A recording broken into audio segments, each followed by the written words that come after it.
सभी विजेताओं को मेरा सलाम। मेरा नाम है दिनेश गौतम। मैं आपका स्वागत करता हूं आपकी एकेडमी नवनिर्माण एकेडमी में। आज मैं लेकर आया हूं फिर से 25 क्वेश्चन ऐसे कि जो हमेशा पेपरों में पूछे जाते रहते हैं। ये मैं हर बार बताता हूं, आप यकीन करें और आंसर पेपर खोलकर देखें कि ये क्वेश्चन पेपरों में अक्सर आते रहते हैं और तब इसकी तैयारी करें, इनके नोट्स बनाएं, लिखें तथा याद करें, बार बार याद करें। जरा देखिए, पहले क्वेश्चन पर आते हैं।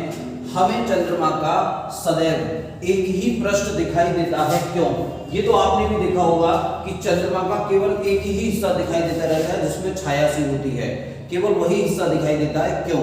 पेपर में पूछा जाता है, एसएससी की कई परीक्षाओं में पूछा गया है। याद रखिएगा, चंद्रमा का हमें एक ही हिस्सा इसलिए दिखाई देता है क्योंकि चंद्रमा दो प्रकार की गति करता है।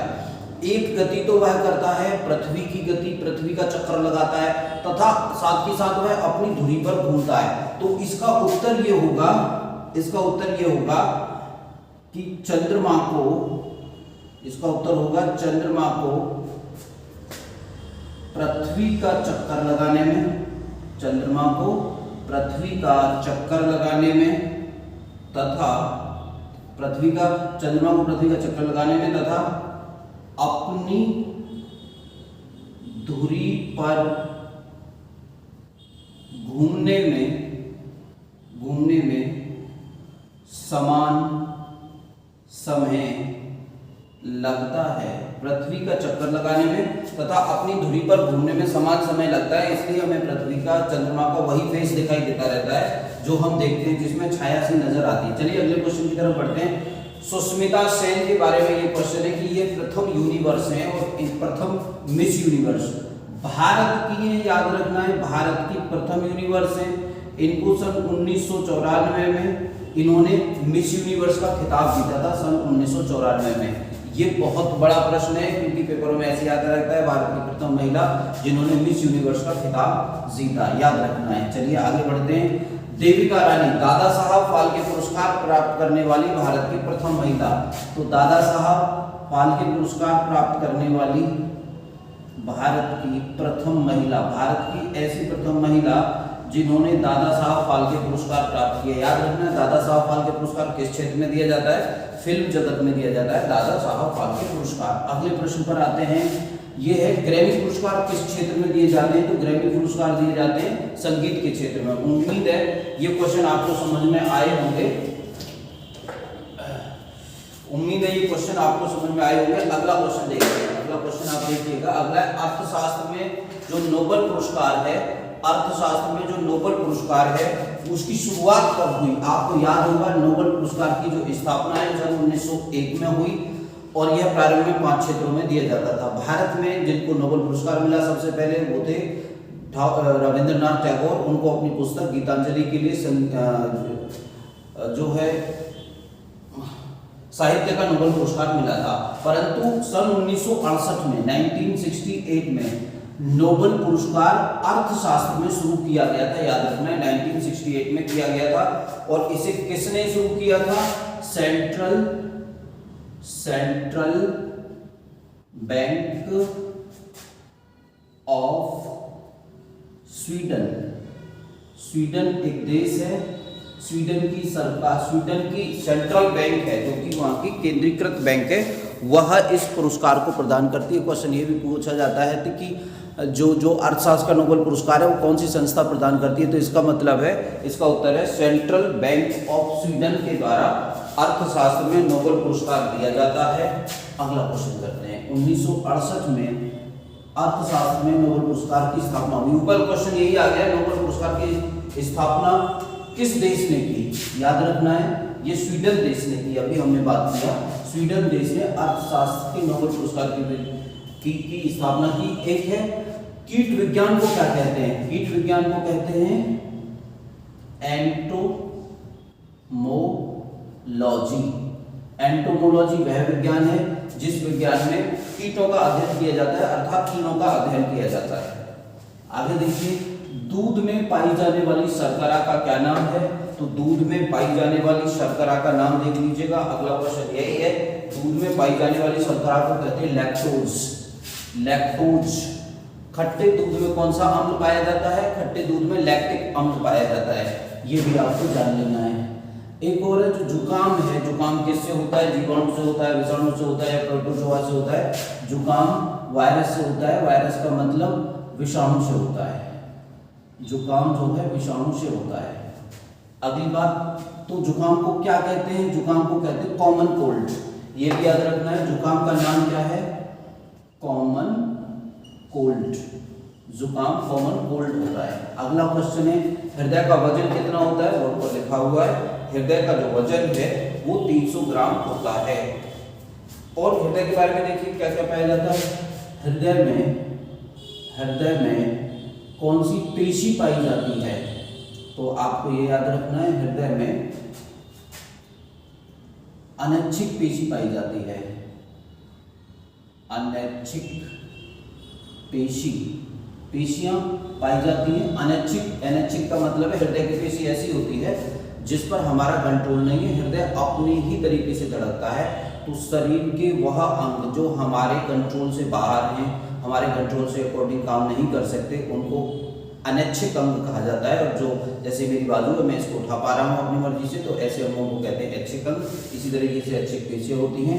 हृदय की धड़कन जो है अनैच्छिक होती है, अनैच्छिक पेशियां होती हैं। ठीक है, तो जो धड़कन है, धड़कन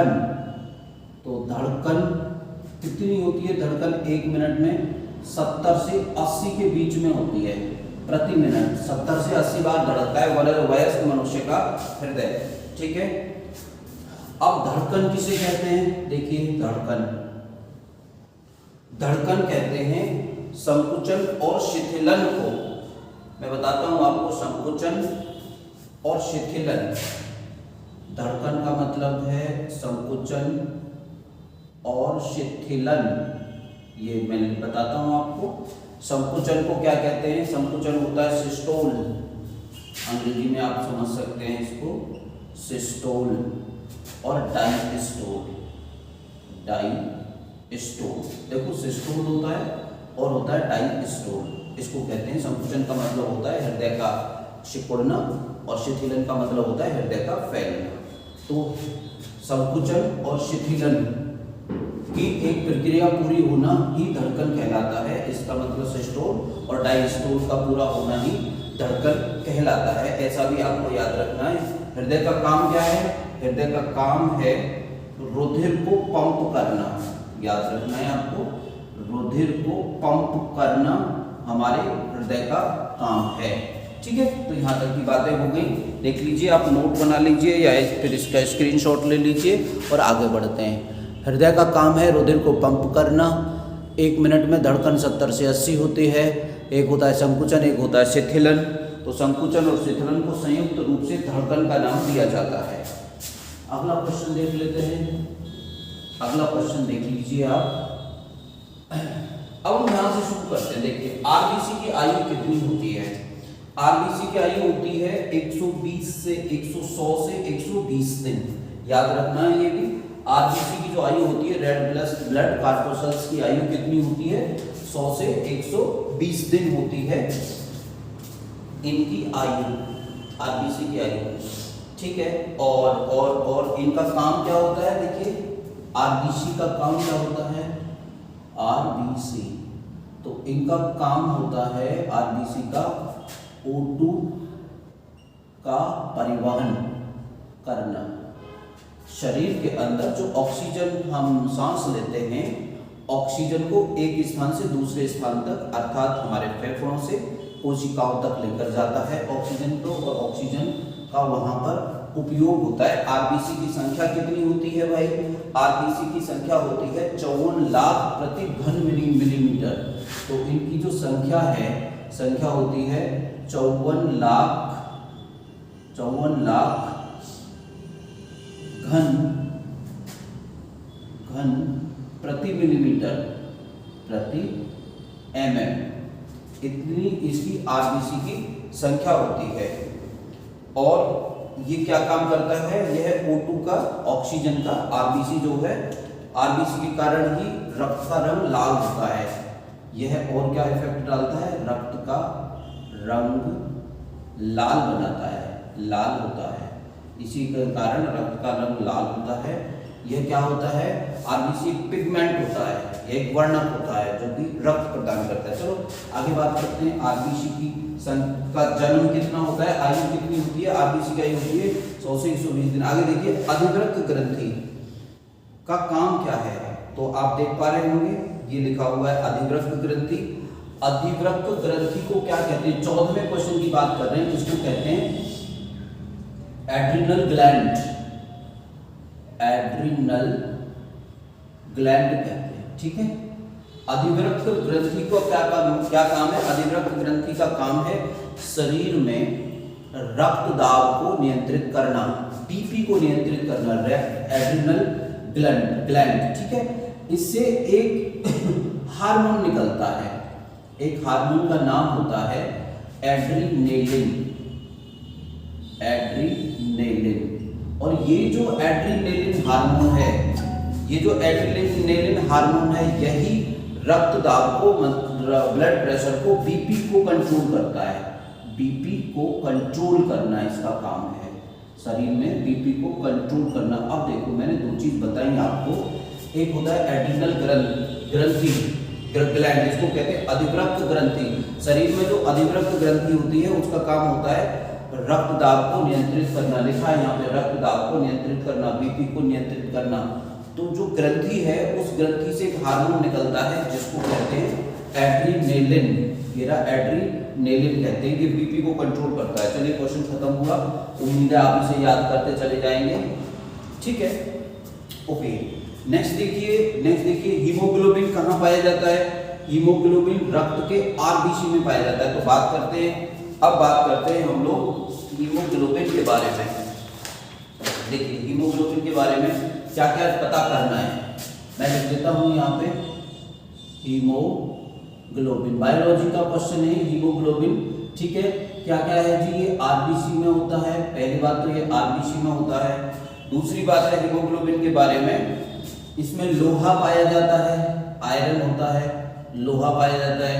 ये एक दिन और हम लोग बात कर चुके हैं, ये क्या करता है, हीमोग्लोबिन का काम क्या है, O2 ले जाना और CO2 लाना, CO2 लाना, याद रखना है। O2 कहाँ ले जाएगा, शरीर के विभिन्न अंगों तक जहां पर कोशिकाएं होती हैं, और उन कोशिकाओं से वापस लेके आता है ये CO2 को, ये हीमोग्लोबिन का काम है। तो और क्या है, हीमोग्लोबिन क्या होता है, हीमोग्लोबिन एक प्रकार का प्रोटीन होता है। ये कौन सा प्रोटीन होता है, क्रोमोप्रोटीन होता है, याद रखना है। ये एक प्रकार का प्रोटीन होता है जिसे कहते हैं क्रोमोप्रोटीन, याद रखना, इसको कहते हैं क्रोमोप्रोटीन। और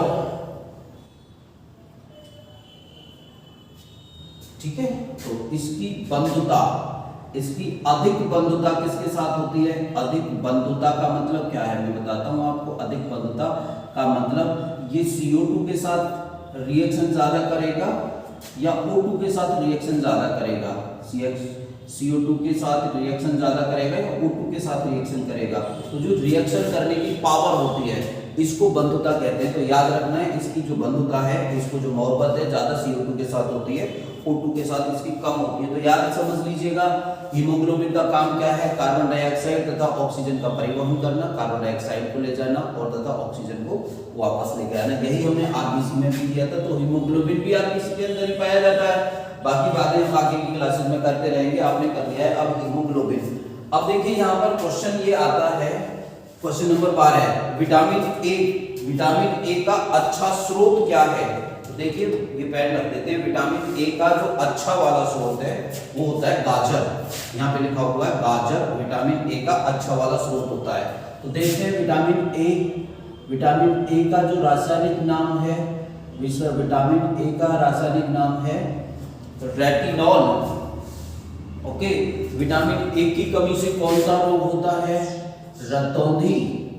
विटामिन ए की यदि कमी हो जाए तो शरीर में जो रोग होता है उस रोग का नाम है रतौंधी। और विटामिन ए जो है दूध, अंडा, पनीर कहाँ पाया जाता है, यह पाया जाता है दूध, अंडा, पनीर और यकृत में पाया जाता है। और विटामिन ए का सबसे अच्छा स्रोत क्या है, विटामिन ए का स्रोत सबसे अच्छा स्रोत है गाजर।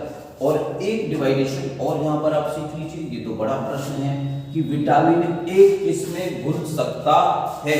तो विटामिन ए जो है ये घुल सकता है जल में, ठीक है।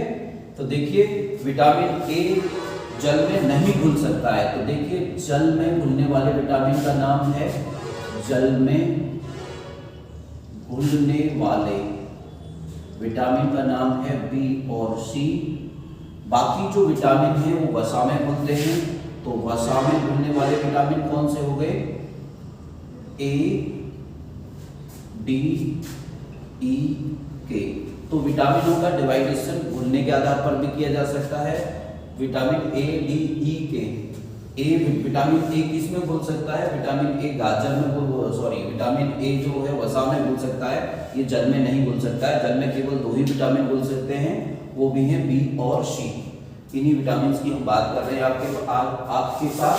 अब आगे देख लीजिए, हाल फिलहाल तो इन्हीं की बात करें। आगे चमगादड़ किस प्रकार की तरंगें निकालती हैं, तो आपको ये भी क्वेश्चन याद रखना है। चमगादड़ जो है चमगादड़ कौन सी तरंगें निकालती हैं, चमगादड़ निकालती है पराश्रव्य तरंगें, और पराश्रव्य तरंगों के माध्यम से ही चमगादड़ चीजों को देख पाती हैं और अपने रास्ते में आने वाली चीजों का पता लगा पाती हैं चमगादड़, ठीक है। तो और इनकी आवृत्ति कितनी होती है, ठीक है, आप देख लीजिए। तरंगें आवृत्ति के आधार पर 3 प्रकार की होती हैं, श्रव्य तरंगें, अवश्रव्य तरंगें और पराश्रव्य तरंगें, ठीक है। इन तरंगों में से केवल और केवल यही तरंगें ऐसी होती हैं, श्रव्य तरंगें, जिन्हें हम सुन सकते हैं, हम इन्हें सुन सकते हैं। इनके सिवाय हम और किसी भी तरंगों को नहीं सुन सकते। इनकी जो आवृत्ति होती है 20 हर्ट्ज से 20,000 हर्ट्ज के बीच होती है, करेक्ट। अवश्रव्य तरंगें कौन सी सब तरंगें होती हैं, इन्हें हम नहीं सुन सकते। ये ऐसी तरंगें होती हैं जिन्हें हम लोग नहीं सुन सकते हैं। इनकी जो आवृत्ति है 20 हर्ट्ज से कम होती है। पराश्रव्य तरंगें हम नहीं सुन सकते, इन्हें हम नहीं सुन सकते, ठीक है, इन्हें भी नहीं सुन सकते। इनकी आवृत्ति जो है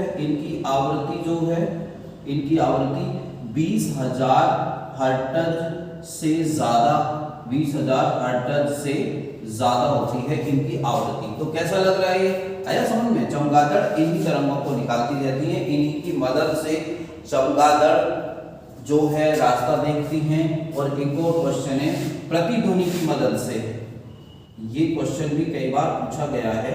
प्रतिध्वनि की मदद से चमगादड़ पराश्रव्य तरंगों की मदद से तथा प्रतिध्वनि की मदद से चमगादड़ अपने शिकार का पता लगाती हैं तथा अपने रास्ते में आने वाले अवरोध का पता लगाती हैं। तो बात हो गई, मदद किसकी लेती है, प्रतिध्वनि की मदद लेती हैं। तरंगे कौन सी निकालती हैं, पराश्रव्य तरंगे निकालती हैं। बात खत्म हो गई, यहाँ से आगे बढ़ते हैं। देखिए तरंगे भी हो गई, ये तो फिजिक्स का एक सेक्शन हो गया। तरंगों के बारे में आगे करेंगे बात। स्टेथोस्कोप का सिद्धांत क्या है, ध्वनि के परावर्तन के सिद्धांत पर स्टेथोस्कोप काम करता है। स्टेथोस्कोप की मदद से क्या नापा जाता है, स्टेथोस्कोप की मदद से हमारे हृदय की धड़कन को नापा जाता है। याद रखना है, हृदय की धड़कन को नापते हैं। किस सिद्धांत पर काम करता है स्टेथोस्कोप, ध्वनि के परावर्तन के सिद्धांत पर काम करता है। आगे क्वेश्चन नंबर 9 पर आ गए हैं हम, जरा गौर से देखिए। क्वेश्चन नंबर 9 है, अंटार्कटिका के ऊपर एक छिद्र है ओजोन परत में, जो कि ओजोन यहाँ पर नहीं लिखा है, देखिएंगे आप। अंटार्कटिका के ऊपर जो छिद्र है ओजोन परत में, उसका पता कब लगाया गया था, तो 1985 में उस छिद्र का पता लगाया गया था। अंटार्कटिका एक महाद्वीप है जो हमेशा बर्फ से ढका रहता है, इसलिए उसे सफेद महाद्वीप कहते हैं। वहां पर हमारे शोध संस्थान हैं। तो अंटार्कटिका पर हमारे 2 शोध संस्थानों का नाम मुझे लिखकर भेजिए अगर आपको मालूम है तो, ठीक है। तो यहाँ से आगे आपको मालूम होगा, यदि आप हमारी रेगुलरली वीडियोस कर रहे हैं तो आपको जरूर मालूम होगा, मुझे मालूम है।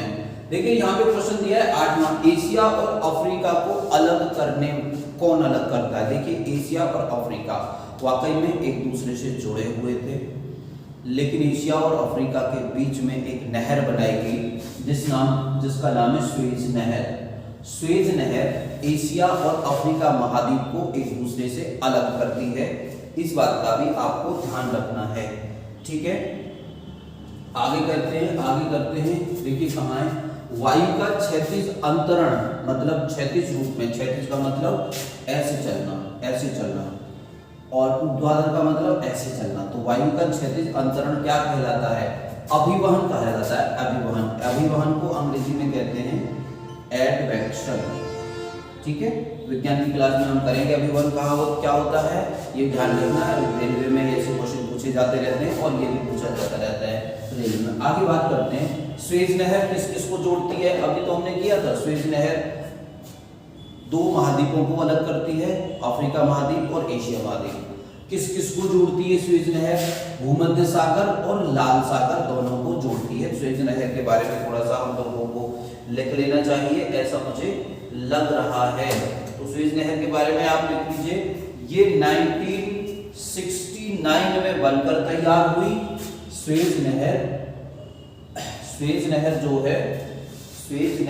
है कब बनकर तैयार हुई, 1869 में बनकर तैयार हुई, 1869 में बनकर तैयार हुई। ये लाल सागर और भूमध्य सागर को जोड़ती है, ठीक है। इसे किसने बनाया था, तो इसे बनाया था फर्डिनेंड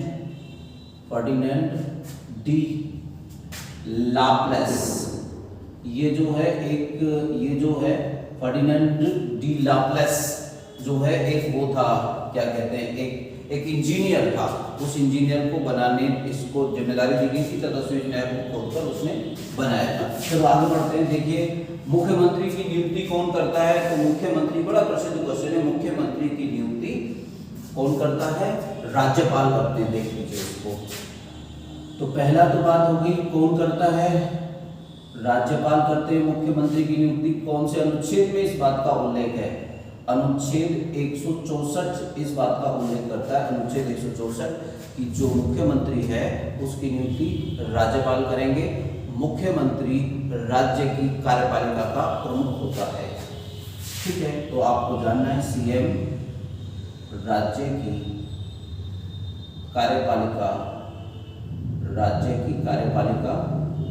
का प्रमुख होता है, का नेता होता है। कार्यपालिका की सारी शक्तियां राज्यपाल के अंदर ही होती हैं, मुख्यमंत्री के अंदर ही होती हैं। मुख्यमंत्री का राज्य में वही रोल है जो कि केंद्र सरकार में प्रधानमंत्री जी का होता है। प्रधानमंत्री जी भी जो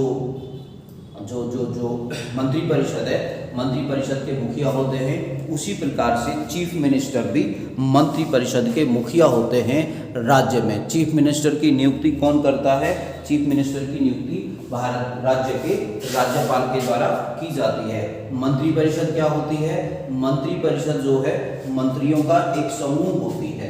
बता देते हैं मंत्रिपरिषद का प्रमुख कौन होता है। देखिए मंत्रिपरिषद का प्रमुख, का नेता, का प्रधान कौन होता है, सीएम होता है, ठीक है। तो मंत्रिपरिषद का मतलब होता है उन लोगों का समूह जो मंत्री होते हैं। तो सदन की जितनी टोटल संख्या है उस संख्या से का 15% मैक्सिमम तक मंत्री हो सकते हैं, जिसको मंत्रिपरिषद कहते हैं। मंत्री ही सारा काम करते हैं और मंत्रिपरिषद के जो नेता होते हैं, जो मुखिया होते हैं, वो मुख्यमंत्री होते हैं। अगली बात देखते हैं। आपको यदि मालूम है, आप पढ़ते रहते होंगे, तो वीडियो को पॉज करिए और मुझे तुरंत अभी केवल लिखकर भेजिए उत्तर प्रदेश के राज्यपाल कौन है। अभी देखिए भारत का दूसरा मुख्य निर्वाचन आयुक्त का नाम बताओ। ये पेपर में पूछा गया है कई बार। भारत के दूसरे मुख्य निर्वाचन आयुक्त का नाम था केवीके सुंदरम। और मैं अब आपसे चाहूंगा, अगर आपको मालूम होगा, ऐसा मैं मानकर चल रहा हूं कि भारत के सबसे पहले मुख्य निर्वाचन आयुक्त कौन थे, तो प्रश्न हो गया है आपके लिए, भारत के प्रथम निर्वाचन आयुक्त कौन थे? निर्वाचन आयुक्त कौन थे? आप मुझे इसका उत्तर लिखकर भेजिए, मैं इंतजार कर रहा हूं, और अपना नाम लिखकर अवश्य भेजें। भारत के प्रथम निर्वाचन आयुक्त कौन थे? ठीक है, यहाँ तक हो गया। अनुच्छेद 312 में क्या है? देखिए, अनुच्छेद 312 में है ऑल इंडिया सर्विसेज, अर्थात अखिल भारतीय सेवाओं का सृजन। याद समझ लीजिएगा, अनुच्छेद 312 में ये कहा गया है कि अखिल भारतीय सेवाओं का सृजन कौन कर सकता है? अखिल भारतीय सेवाओं का सृजन कर सकती है राज्यसभा। ठीक है, राज्यसभा कर सकती है। राज्यसभा अखिल भारतीय सेवाओं का सृजन कैसे कर सकती है? कौन से अनुच्छेद के द्वारा कर सकती है? अनुच्छेद 312 के द्वारा। कैसे कर सकती है? उपस्थित तथा मत देने वाले, उपस्थित तथा मत देने वाले सदस्यों के 2/3 बहुमत से, सदस्यों के 2/3 बहुमत से राज्यसभा अखिल भारतीय सेवाओं का सृजन कर सकती है। ठीक है, अब आप देख लीजिएगा भारत में कितनी अखिल भारतीय सेवाएं हैं? भारत में 3 अखिल भारतीय सेवाएं हैं। कितनी अखिल भारतीय सेवाएं हैं? भारत में 3 अखिल भारतीय सेवाएं हैं। मैं लिख देता हूं, भारत में 3 अखिल भारतीय सेवाएं हैं, ऑल इंडिया सर्विसेज हैं। अखिल भारतीय सेवाएं भारत में 3। पहली, देखिए, पहली को कहते हैं भारतीय प्रशासनिक सेवा, भारतीय प्रशासनिक सेवा। दूसरा है भारतीय पुलिस सेवा, भारतीय पुलिस सेवा, पुलिस सेवा। और तीसरी है भारतीय वन सेवा, वन सेवा। तो इसको तो कहते हैं IFS, Indian forest services. IFS का मतलब इंडियन फॉरेस्ट सर्विसेज। पुलिस सेवा को कहते हैं IPS, अर्थात इंडियन पुलिस सर्विसेज। इसको कहते हैं IAS, इंडियन एडमिनिस्ट्रेटिव सर्विसेज। तो अनुच्छेद 312 के तहत राज्यसभा को यह अधिकार है कि वह प्रशासनिक सेवाओं का सृजन कर सकती है। आगे देखिए, लोकतंत्र की प्रमुख विशेषता क्या है? याद रखना है, लोकतंत्र की सर्वप्रमुख विशेषता है नागरिकों को प्रमुखता प्रदान करना। कई बार ये क्वेश्चन पूछा गया है, लोकतंत्र की सबसे प्रमुख विशेषता क्या है? लोकतंत्र की सबसे प्रमुख विशेषता है अपने नागरिकों का ध्यान रखना, नागरिकों की सेवा करना, नागरिकों को प्रमुखता प्रदान करना। अब आ गए हैं क्वेश्चन नंबर 1 पर। लोकसभा का कार्यकाल अब तक कितनी बार 6 वर्ष कर दिया गया? याद रखना है, लोकसभा का कार्यकाल 5 वर्ष होता है, अब तक केवल एक बार लोकसभा के कार्यकाल को 6 वर्ष किया गया। कब किया गया था? 1975 में। किसने किया था? किसने किया था? तो आपको समझ लेना है, इस समय इंदिरा गांधी जी की सरकार थी और इंदिरा गांधी जी ने 5 वर्ष के स्थान पर लोकसभा के कार्यकाल को बढ़ाकर 6 वर्ष कर दिया था। अनुच्छेद 83 में इस बात का उच्छेद है और उल्लेख है। तो आपको ये और याद रखना है कि अनुच्छेद 83 में क्या है? अनुच्छेद 83 में है कि आपातकाल के दौरान लोकसभा के कार्यकाल को 1 वर्ष में एक बार में 1 वर्ष तक बढ़ाया जा सकता है। एक बार में 1 वर्ष तक बढ़ाया जा सकता है। कब बढ़ाया जा सकता है? आपातकाल में। आपातकाल के दौरान, जब आपातकाल लगा हो देश में, तो एक बार में 1 वर्ष से ज्यादा नहीं बढ़ाया जा सकता है। जब आपातकाल हट जाएगा तो आपात हटने